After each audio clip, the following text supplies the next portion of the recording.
moom mi nga xamante ne mooy aji yërmande amul kenn ku mu mënta baal si àdduna Abou Kébé man du ma yàlla. Mic drop. Non, Bati Massamba, c'est un vrai gangster gang. Il a dit quoi? God forgives, but I don't. C'était une scène épique. Le message est clair, hein. Son but, c'est de réduire Abou Kébé en cendres. Et en brûlant ses milliards comme ça, on peut dire que Bati Massamba a réussi, hein. Il a promis de le tuer à petit feu, les gars. Mais literally, Bati Massamba ne pardonnera jamais Abou pour ce qu'il a fait subir à sa petite sœur. L'identité de cette petite sœur qui reste un mystère. En tout cas, une chose est sûre, c'est que Abou a touché à ce que Bati a de plus cher, c'est-à-dire la famille. Les valeurs familiales et les valeurs humaines sont ce qui compte le plus pour lui, comme on l'a compris dans cet épisode avec ce personnage qui ne valorise pas du tout les biens matériels. Bati Massamba est l'enfer sur terre de Abou. C'est son pire cauchemar. Il est plus puissant, il est plus riche, il est plus stratège. Abou Kébé et même toute sa famille ne font pas du tout le poids face à lui. Bati Massamba, c'était vraiment l'adversaire parfait pour Abou, hein. Ils sont similaires mais en même temps différents parce qu'ils ne partagent pas les mêmes valeurs. Pour Abou Kébé, se retrouver sans un sou, mais c'est la fin du monde, hein, pour quelqu'un qui est né avec une cuillère d'argent dans la bouche. Du coup, quel avenir pour Abou? Va-t-il pouvoir tenir psychologiquement avec tout ce qui se passe autour de lui? Abou nous révèle sa véritable personnalité, hein. On découvre que c'est un homme qui n'est pas très fort mentalement, donc il est en train de vivre le choc de sa vie là. Et vous avez vu Fallou? Fallou, il n'en revenait pas. Brûler toute cette thune comme ça. Quand il avait de l'argent, là, il se voyait déjà en haut, là, le roi du quartier. Fallou comptait changer sa vie, là, voyager aux États-Unis et tout. Voilà maintenant que tout est réduit en cendres. C'était vraiment son karma à lui aussi, hein. Pas seulement celui de Abou, mais celui de Fallou et celui de tous les hommes qui étaient présents. Parce que ces hommes-là, ils sont là pour l'argent, hein. Ils sont là pour obéir à leur boss en échange de l'argent. On leur donne des ordres pour commettre les pires crimes imaginables. C'est vraiment des esclaves de l'argent, eux aussi. Donc j'espère qu'ils ont tous retenu la leçon de Bati. L'argent n'a aucune valeur. Bonjour à tous et bienvenue pour une nouvelle analyse, les gars. Merci beaucoup d'être toujours aussi nombreux. Ça y est, on a franchi la barre des 150 000 abonnés. Merci à tous ceux qui me suivent depuis le début. Et merci à tous ceux qui viennent de rejoindre l'aventure. Ce n'est que le début, les gars. Je suis pas au max, hein. On va aller loin, toi et moi.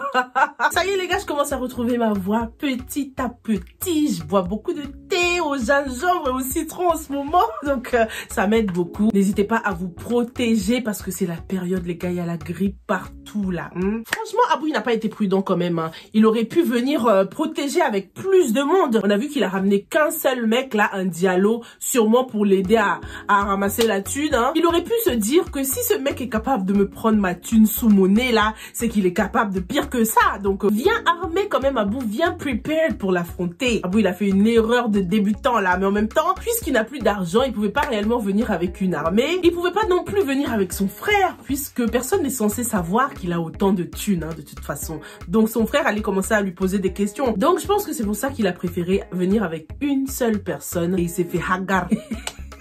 Ah non, là, l'étau se resserre. Il n'a plus de voiture, plus d'argent. Il a une mauvaise réputation. Il a une enquête que la police lui a collée sur le dos. Abou doit juste trouver un endroit où se cacher, là. Un petit trou noir, là, je sais pas. Tout Dakar le connaît. Abou Kébé. Venez, on lui envoie un stock de hoodies, là, les trucs comme ça, parce que ça va être ça, son nouveau style, hein. C'est fini, les tenues chic, les beaux jazzner, les beaux boubous, là, c'est fini. Abou, maintenant, c'est suite capuche. Mets un masque, Abou, pour te cacher, c'est mieux. Ça fait du bien de voir que la justice commence à être faite, hein. Même si, franchement, les policiers, là, ils ont déconné. Donc, l'appart a bien été nettoyé avant qu'ils aient eu le temps d'emporter l'arme du crime. Donc, vous saviez qu'il y avait l'arme du crime là-dedans et vous l'avez pas emporté en priorité. Ils ont eu le temps de prendre la chaussure, mais le truc le plus important, ils l'ont laissé là. Mais bon, ils ont quand même un peu d'espoir. Ce serait cool s'ils arrivaient à trouver Sally et ce serait encore plus cool s'ils arrivaient à casser l'alibi d'Abou, hein, en cuisinant les deux avocats. Personne ne veut couler avec Abou, hein. Tout le monde veut sauver sa peau, même si ça s'annonce compliqué pour Ouli et Charles. Bon, Ouli... Est-ce que j'ai la tête d'une meurtrière, putain? Oui, t'as une tête de meurtrière, t'as une tête de bandite. Ouli, tu savais pas? Et Ouli, moi je pensais que c'était une dangereuse, hein. Donc toi aussi t'as peur de la prison. Ça y est les gars, on a trouvé le point faible de Ouli, c'est la prison. Le pire cauchemar de tous les avocats. Vaut mieux ne pas se retrouver dans le même endroit que les criminels que t'as envoyés en tôle. Donc c'est normal qu'elle panique comme ça, surtout que son père il est pas en prison aussi. Ouli, elle a pas envie de le retrouver là-bas. Ouli n'a pas été très smart sur ce coup-là. La reine de la manipulation s'est fait manipuler, s'est fait berner. Quand elle disait à Charles, tu sais que tu peux me faire confiance, ça sonnait tellement faux. Donc vas-y, tu sais très bien que tu peux me faire confiance. Ouli va clairement sauver sa peau sans hésiter. Elle s'en fout de la confiance. Elle l'a dit elle-même, elle peut se tirer de n'importe quel merdier. Mais Ouli, on attend que ça. Sors ton Joker. C'est quoi? C'est qui? Et puis Charles aussi. C'est pas parce qu'il a avoué le crime de Abou à Ouli qu'il lui fait confiance, hein. Charles est sous pression et il n'a pas envie de l'être seul. Il a pas envie d'être mouillé tout seul. C'est pour ça qu'il l'a raconté à Ouli, pour qu'elle soit autant mêlée dans l'histoire qu'il ne l'est. Maintenant, ils sont à égalité et on dirait bien que les avocats vont devoir se trouver des avocats. Le policier est allé raconter l'affaire à Ami. Il lui a confié que c'était quand même assez compliqué en ce moment, surtout qu'ils n'ont aucune idée d'où se trouve Sally. Devinez qui va devancer la police et aller retrouver Sally?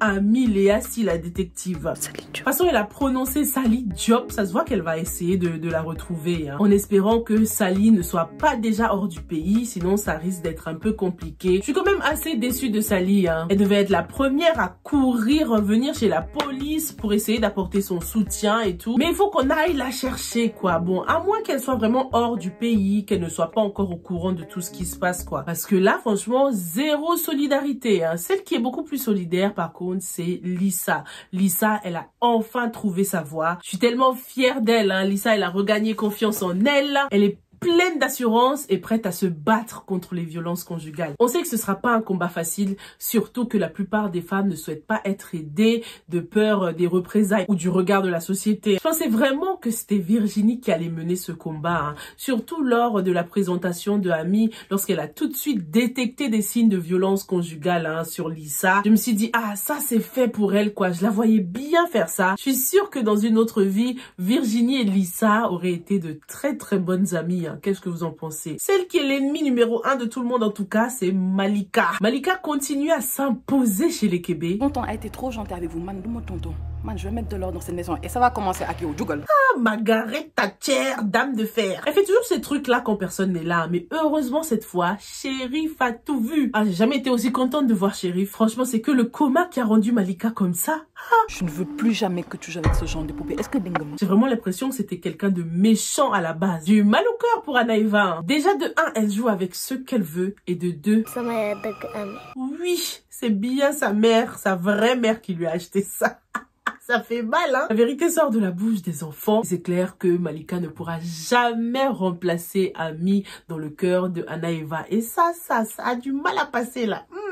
Ça fait très mal, Malika. Pendant cette scène, franchement, j'ai eu l'impression que Malika était méchante, même avec sa propre fille. Elle a fait un transfert de ouf. Fifi, quand je parle, tu te tais. C'est comme ça qu'elle parlait même avant l'accident. C'était une maman méchante qui sortait souvent de ses gonds. C'est l'impression qu'elle a donnée, hein, pendant cette scène. Parce que si elle pense réellement que Anaïva est sa fille, ça veut dire qu'elle lui parlait comme ça à sa vraie fille. Franchement, la prochaine fois, chérie, faut enregistrer tout ça. Parce que lui, j'ai l'impression que personne ne le croirait, hein, s'il essayait d'expliquer les choses. C'est son statut de grand frère qui le sauve un peu. Mais à part ça, c'est limite, hein, il pourrait limite passer pour le frère jaloux, quoi. Jaloux de Majib, jaloux de son petit frère. Heureusement qu'il y a Selbé et son mari pour témoigner, hein, au cas où les choses tourneraient mal pour Shérif. Non mais franchement, une grande maison comme ça, mais tu te retrouves toujours sur le chemin des gens, Malika. Et malgré tout cet espace, Malika veut quand même partir loin, voyager. Rien que elle et Majib, quoi. Bon, j'avoue qu'un petit voyage s'imposait là quand même, hein. Depuis qu'ils sont mariés, 0 lune de miel, rien du tout. Majib n'y pense même pas tellement, ils sont fous de ce mariage. Il est même pas à fond. Et on en parle du level de pettiness de Malika avec son petit sourire moqueur là, juste après la scène entre Ami et sa mère en plus, hein. Lorsqu'elles étaient en train de pleurer, bam, on a enchaîné avec Malika qui est en train de rire. Ça foutait le seum. Je suis trop contente de savoir que Majib a bien compris ce que Malika a essayé de faire avec Ami. Il a capté que c'était de la provoque. Au moins, il ne lui a pas complètement retourné le cerveau à Majib. Mais la proposition de voyage soudaine là, c'est pourquoi? C'est pour encore plus le manipuler à l'écart de tout le monde. En tout cas, l'absence de ces personnages-là sera l'occasion de développer d'autres personnages comme Djibo et Anita par exemple. Ami a enfin eu une discussion tête à tête avec sa mère et elle confirme ce qu'on pensait depuis longtemps. Ami a subi des agressions quand elle était petite, des agressions physiques pendant son enfance, ce qui explique son dégoût pour les hommes, en tout cas bien avant l'arrivée de Majib et de Alioune dans sa vie. J'ai vraiment eu de la peine pour les deux femmes, que ce soit Ami qui a tellement souffert seule ou Djibo qui avait sûrement des raisons d'abandonner sa fille comme ça. Je refuse de croire que cette maman soit heartless, qu'elle soit partie comme ça pendant toutes ces années sans raison quoi. J'arrive pas à la détester Djibo malgré ce qu'on vient d'apprendre concernant son mari. C'est comme si elle avait une bonne raison d'avoir fait ce qu'elle a fait, d'être partie comme ça. Mais bon, c'est vrai que lorsqu'on revient en arrière et qu'on observe un peu la Djibo plus jeune, elle passait vraiment pour la maman qui s'en fichait de sa fille. Sa fille était presque un poids pour elle, presque comme si Ami l'empêchait de vivre sa vie. Et du coup, elle est venue la laisser chez sa grand-mère pour pouvoir vivre sa best life avec son nouveau mari. Elle a clairement préféré son mari à sa fille. C'est la première impression que ça donne. C'est quand même incompréhensible. On se dit, mais pourquoi être restée avec un homme qui a fait autant de mal à ta fille? Est-ce que c'était pour protéger Ami qu'elle a décidé de la laisser chez sa grand-mère pour ensuite essayer de se venger elle-même de son mari? Elle devait se dire que la seule solution pour protéger Ami de ce monstre, c'est de l'écarter du monstre, quoi. La laisser chez sa grand-mère pour que elle-même s'occupe de ce monstre, quoi. On découvre qu'il a donc le cancer, Bado, le mari de Djibo. Il est en fin de vie. T'imagines si c'est Djibo qui est derrière tout ça? Tu as faim, tu veux manger maintenant?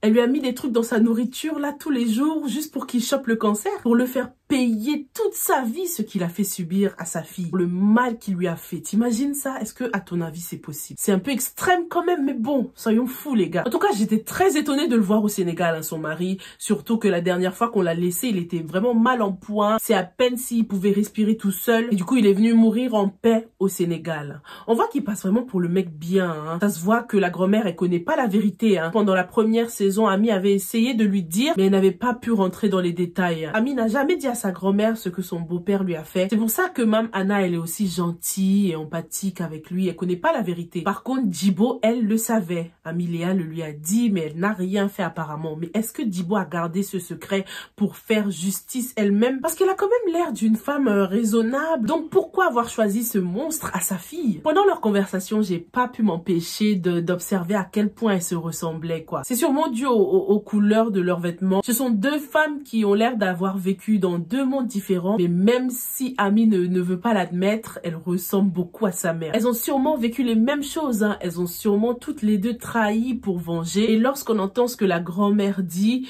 tu seras traité par tes enfants comme tu l'as fait à ta propre mère, on comprend que Djibo n'était pas une enfant facile non plus, tout comme Ami. Maintenant, c'est à Ami de choisir. C'est à Ami de choisir de faire l'autre pas pour essayer de construire une relation avec sa mère, surtout qu'elle va sûrement devenir maman Ami. Donc, est-ce qu'elle veut que son futur enfant la déteste ou est-ce qu'elle veut que cet enfant lui donne autant d'amour qu'Ami elle-même a donné à sa mère? À votre avis, si Ami tombe enceinte, ce sera un garçon ou une fille?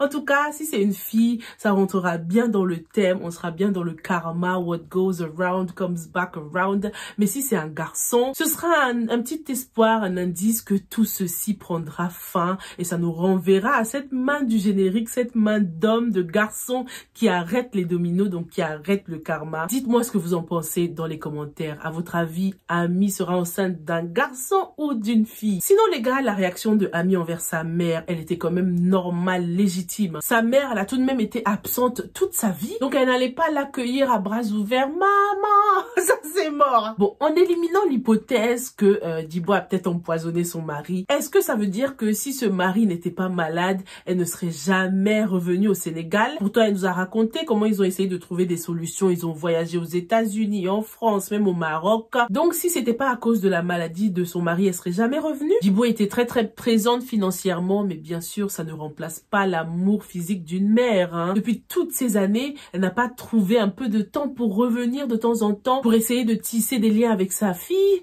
Djibo was so wrong for that. Mais en même temps, on ne connaît pas encore ses intentions, on connaît pas encore son histoire à Djibo, donc je vais attendre avant de la juger. Il y en a une qui n'est pas du tout contente du retour de Djibo, c'est Anita. Oh là là, c'était tellement chou, hein, l'accueil de la grand-mère, trop mignon, et j'ai adoré comment ça a été filmé, ça a été grave bien filmé, hein, avec les personnages qui venaient de tous les côtés comme ça pour l'accueillir. Ça faisait vraiment longtemps qu'on n'avait pas vu cette famille aussi unie. Une chose est sûre, c'est qu'Anita s'en sort bien avec les enfants. Ça se voit qu'il y a la paix, tout est redevenu comme avant. La petite Khadija, elle repart à l'école, elle refait ses devoirs. On a vu son amie qui est descendue des escaliers là. Ça veut dire que ça y est là, tout est redevenu comme avant. Et l'arrivée de Djibo risque de tout bousiller. En tout cas, la grand-mère, elle est venue mettre la pression. Hein. Djibo, elle est arrivée, donc tu dois foncer et épouser Bachir avant qu'il ne soit trop tard. Mais déjà, comment est-ce qu'elle sait que Djibo est arrivé, cette grand-mère là? Je sais pas pourquoi dans ma tête elle habite au village, mais je pense qu'elle habite à Dakar, non, je pense. Je me disais, mais elle habite loin, mais elle est plus au courant que ceux qui sont à Dakar, quoi. Peut-être qu'elle habite à Dakar, on va dire qu'elle habite à Dakar. Et comme les nouvelles vont vite, et surtout, comme Djibo avait une certaine réputation, c'est sûr que tout le monde est déjà au courant hein, de son arrivée. Bachir est resté très respectueux et poli hein, envers la grand-mère, mais il a quand même été très clair. Il n'est pas du tout intéressé par Anita, au contraire, hein, il l'a familisonnée. Il la considère comme sa sœur. Allez, bam, family zone. Par contre, Anita, elle est tellement dans le déni. T'as vu son petit sourire léger là quand la grand-mère a commencé à parler? Ça se voit que même si elle refuse, si Bachir changeait d'avis et décidait de l'épouser, elle dirait pas non. Anita passe beaucoup de temps chez cette famille, beaucoup trop de temps. Mais elle met sa propre vie en stand-by pour s'occuper de Bachir et de ses enfants. Elle s'entend super bien avec Bachir. Les enfants l'adorent. Sa mère veut bien qu'il se marie. Et surtout, elle ne ramène jamais d'homme à la maison. Elle nous a jamais présenté quelqu'un. C'est comme si elle voulait déjà que même les enfants commencent à la considérer comme leur maman, quoi, tu vois. En tout cas, même si Anita n'a jamais voulu épouser Bachir, elle va commencer à l'envisager fortement hein, pour essayer de sauver la stabilité de sa famille. Parce que Djibo est une vraie menace.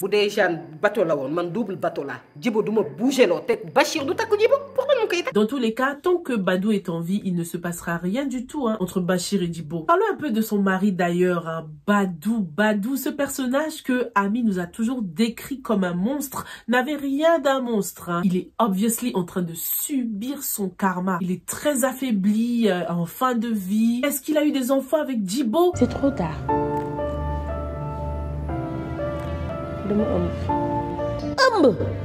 En tout cas, j'espère qu'avant de mourir, Badou présentera ses excuses à Ami, bien sûr. Et le plus important, j'espère que Ami réussira à le pardonner pour pouvoir passer à autre chose. C'est ça le plus difficile. Il faut que Ami réussisse à fermer ce chapitre. Franchement, j'ai hâte de découvrir l'histoire de Djibo, comprendre comment elle a pu décider de passer toute sa vie avec un homme qui a fait du mal à sa fille. Parce que entre elle et Badou, ça ne date pas d'hier. Hein. C'est depuis qu'elle est jeune qu'ils sont ensemble. Et pourtant, ce n'est même pas l'amour de sa vie. Elle a sacrifié son amour, hein, Djibo. Mais pourquoi? Il doit bien y avoir une raison qu'on a hâte de découvrir. Merci beaucoup d'avoir regardé cette revue jusqu'au bout, les gars. On se retrouve dans la prochaine. J'ai tellement hâte.